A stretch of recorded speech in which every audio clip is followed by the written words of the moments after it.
Good morning and welcome to the Wednesday Word on this Wednesday before the Memorial Day weekend. The COVID-19 crisis that is gripping our nation is unique in some ways, but not in others. Throughout our long history, we have grappled with tremendous threats to our welfare. I think all of us can remember where we were on Tuesday, September the 11th, 2001, or possibly on Sunday, December the 7th, 1941, on two dates when calamities thrust us into war in particular. These were the kind of events that galvanized us, that gave us a sense of common purpose, and in the end we emerged not as victims, but as victors. The story of ancient Israel was filled with calamities. As we turn to the Hebrew Bible, to the Old Testament, we're reminded of how often this small nation was beset by other larger countries, how invasion and battle followed invasion and battle, and yet how miraculously, perhaps, this nation that God had chosen to be its light in the world emerged triumphant again and again. What was the source of that victory? Well, in Psalm 44, the writer today lifts up this very question. He speaks to how God has worked in the past life of the nation, and this is how he sees things, and I quote from him. "We have heard with our ears, O God. Our ancestors have told us of what deeds you performed in the days of old. You with your hand drove out the nations, but them you planted. You afflicted the nations, but you set them free. For nor by their own sword did they win the land, nor by their arm was victory achieved, but by your right hand, your right arm, for you delighted in them. O Lord God, you are my King and my God." Unquote. Here, let me suggest, is one answer to the how behind the repeated survival, even flourishing of ancient Israel. We may find it troubling, but I think it's safe to say that when our nation was founded, there was a similar belief that our country was something unique, something even divinely favored, that our prosperity, indeed our national survival, rested upon the hand of God operating within our national story. But it's not enough, let me suggest today, for us to say that God is with us. We must also honor God. The psalmist indeed, for one, says, "O Lord God, you are my King and my God." How do we acknowledge God's lordship in our lives? How do we honor God in what we do? Well, sometimes a great hymn can remind us of all that entails. And in the year 1876, a pastor named Daniel Roberts composed a hymn based upon Psalm 44.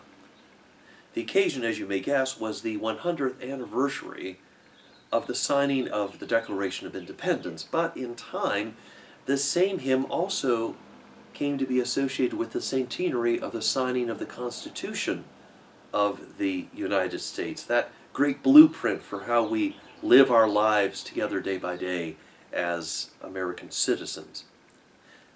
Here are the words that Daniel Roberts wrote. "God of our fathers, whose almighty hand leads forth in beauty all the starry band of shining worlds in splendor through the skies, our grateful songs before thy throne arise. Thy love divine has led us in the past. In this free land with thee our lot is cast. Be thou our ruler, guardian, guide, and stay. Thy word our law, thy paths our chosen way. From war's alarms, from deadly pestilence, be thou our strong arm, our ever sure defense. Thy true religion in our hearts increase. Thy bounteous goodness nourish us in peace. Refresh thy people on their toilsome way. From night to never-ending day lead us. Fill all our lives with love and grace divine. And glory, laud, and praise be ever thine." Unquote. Such stirring words, aren't they? And you know, what they claim about God's presence in our history is worth remembering. Now, have we always lived up to the beliefs expressed in our Declaration of Independence? No, we've not. Have we always lived by the organizing principles laid out in our Constitution? Well, not always. We are an imperfect people. We live in an imperfect world.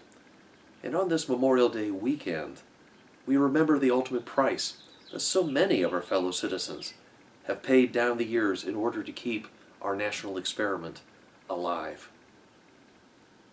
Today we face another great calamity in COVID-19. What is required to stem this pestilence? What is it going to take to return to prosperity? What's going to be demanded of us? It's no coincidence, at least to me, that when these words that Daniel Roberts had written were set to music, the hymn tune came to be known as the national hymn. And I like that designation because these words speak to a common core of beliefs and practices that we need to keep in mind as Americans. These are the beliefs and principles that call us to acknowledge our dependence upon God and also exercise humility and generosity in all our dealings one with another and indeed with all nations. The way forward in this pandemic, as I'm sure we all know, is not going to be easy.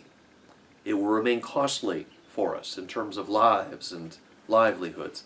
It will continue to demand sacrifices by all of us, even if we don't happen to live in one of the so-called hotspots of this virus. It will remind us of both the rights and the responsibilities that we all have with being American citizens. Friends, let us rest assured that the God who has led us in the past will refresh us on this our toilsome way. Indeed, may these days and weeks ahead be a time for us to rediscover in a deep and meaningful way the ties that bind us not just to one another but also to God. For during this time we not only need one another, friends, we also need God in our lives. May this Memorial Day, therefore, be a time of rest and reflection for you. And may all of us reach out, I pray, to the hand of the one who promises to love and guide us, the God of our fathers and of our mothers. And for our video link today, I feel we can do no better than to hear this hymn sung by a group that's become known as America's Choir. Yes, I'm referring to the Mormon Tabernacle Choir in Salt Lake City, Utah. I hope your hearts will be lifted as you hear them sing, and maybe even as a tear comes to your eyes. Until next Wednesday, may the peace of Christ be with us all.